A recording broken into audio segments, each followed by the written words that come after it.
నమస్కారం న్యూస్ 9 టీవీకి స్వాగతం. చదువుల తల్లి కొలువు తీరాల్సిన గుడి కీచకులకు అడ్డాగా మారిందా? విద్యా బుద్ధులు నేర్పించి దారి చూపాల్సిన గురువులే కామాంధులుగా మారుతున్నారా?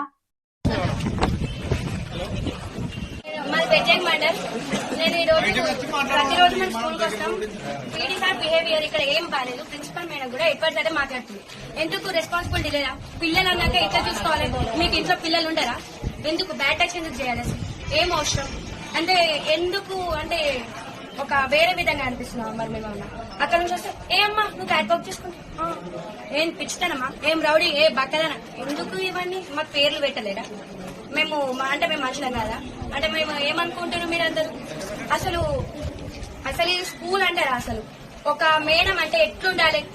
ఇద్దరు అట్లకెళ్ళి పిల్లలు వస్తే గుడ్ మార్నింగ్ చెప్పదంట, అడుక్కుని మరి గుడ్ మార్నింగ్ చెప్పాల్సిన అవసరమే ఉంది. ఏమమ్మా గుడ్ మార్నింగ్ చెప్పరు? నీ బిహేవియర్ ఎట్లుంది? నేను యూత్ వాళ్ళ గుడ్ మార్నింగ్ చెప్తారా? ఎందుకు చెప్పాలి?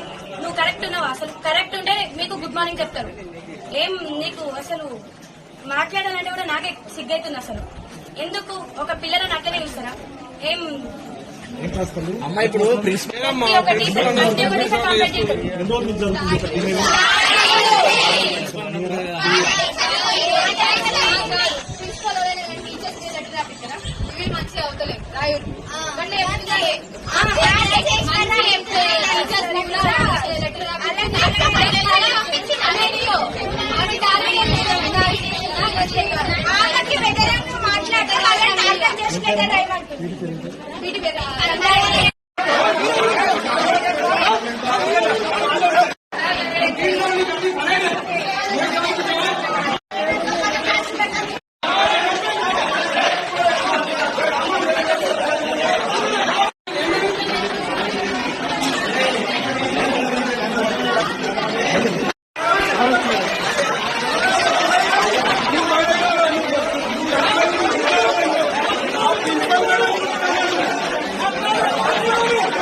అవును, ఇప్పుడు తెలంగాణ సమాజాన్ని కుదిపేస్తున్న అత్యంత సంచలనాత్మక వివాదాస్పద వార్త ఇది.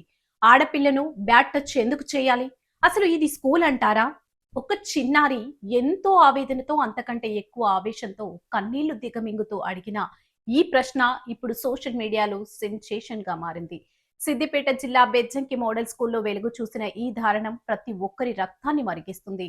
శబాష్ పాప, నిజంగా శబాష్. ఎంతో మంది పెద్దవాళ్లే భయపడి మిన్నకుండిపోతున్న ఈ రోజుల్లో స్కూల్ యాజమాన్యం చేస్తున్న దారుణాలను, పీడీ ప్రిన్సిపల్ల వేధింపులను ప్రపంచం ముందు ఉంచాను చూడు. నీ గట్స్ కి హైట్స్ ఆఫ్. నీ తోటి విద్యార్థినుల కోసం నువ్వు చేసిన ఈ పోరాటం నిజంగా గ్రేట్. ఒక స్కూల్ లోపల ఆడపిల్లలకు రక్షణ లేకపోతే ఆ బడెందుకు అంటూ చిన్నారి అడిగిన తీరు అక్కడున్న వారిని సైతం కంటతడి పెట్టించింది. ఆ కీచక పర్వంపై విద్యార్థుల తల్లిదండ్రులు కన్నెర చేశారు. కడుపు కట్టుకుని పిల్లల్ని బడికి పంపిస్తే ఇలాంటి వేధింపులకు గురి చేస్తారా అంటూ ఆందోళనకు దిగారు. పరిస్థితి ఉద్రిక్తంగా మారడంతో పోలీసులు రంగంలోకి దిగి నచ్చజెప్పాల్సిన పరిస్థితి వచ్చిందంటే అక్కడ తల్లిదండ్రుల ఆగ్రహం ఏ స్థాయిలో కట్టలు తెంచుకుందో అర్థం చేసుకోవచ్చు. కానీ ఇక్కడ అసలు ప్రశ్న ఏంటంటే ఇలాంటి కీచక ఉపాధ్యాయులపై ఎలాంటి చర్యలు తీసుకోవాలి? కేవలం సస్పెండ్ చేసి లేదా బదిలీ చేసి అధికారులు చేతులు దులుపుకుంటే సరిపోతుందా? పవిత్రమైన వృత్తికి మచ్చ తెస్తూ పసిపిల్లల పట్ల మృగాల్లా ప్రవర్తించిన ఇలాంటి వారిని కేవలం చట్టపరమైన చర్యలతో వదిలేయాలా, లేక జీవితంలో మరోసారి బడి గడప తొక్కకుండా సమాజం అసహించుకునేలా కఠినంగా శిక్షించాలా?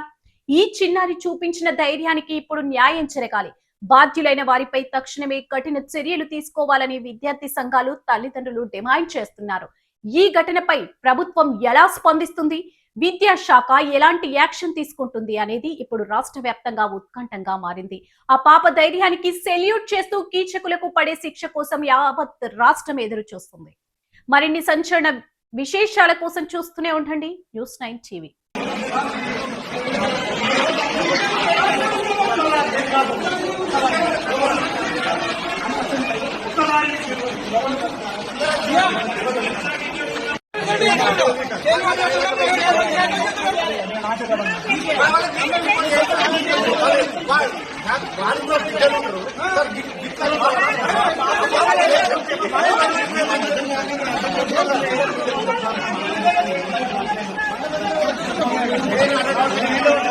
వాడు